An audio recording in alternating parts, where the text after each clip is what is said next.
ഇന്നൊരു കുട്ടി മോർണിംഗ് വ്ലോഗാണ് കേട്ടോ.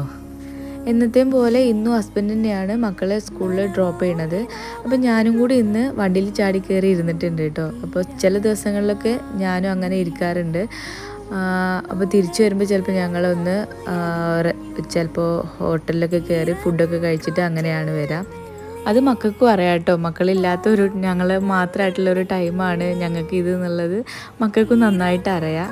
പിന്നെ മക്കൾ സ്കൂളെത്തി, മക്കളെ ഡ്രോപ്പ് ചെയ്ത് പിന്നെ ഞങ്ങൾ മാത്രമായിട്ട് ഈ രാവിലത്തെ ഈ ഒരു ടൈമിൽ ഞങ്ങൾ എപ്പോഴും പോകുന്ന 1-2 സ്ഥലങ്ങളുണ്ട് കേട്ടോ. അതിലൊന്നാണ് ഞങ്ങൾ സുപ്രഭാതം കണ്ടുള്ള ഹോട്ടൽ. ഞങ്ങൾ ദോശയൊക്കെ കഴിക്കുന്ന ഒരു ഹോട്ടലാണ് കേട്ടോ. ഞങ്ങൾക്ക് ഭയങ്കര ഇഷ്ടമാണ്. അവിടെ ഞങ്ങൾ മസാല ദോശയും ഗീ റോസ്റ്റൊക്കെ കഴിച്ച് പതുക്കെ ഇറങ്ങി ബീച്ചിലൂടെ 2 റൗണ്ട് ഡ്രൈവൊക്കെ ചെയ്ത് പതുക്കെ വീട്ടിലോട്ട് ഇറങ്ങി കേട്ടോ. അപ്പോൾ അത്രയേ ഉള്ളൂ. Bye bye.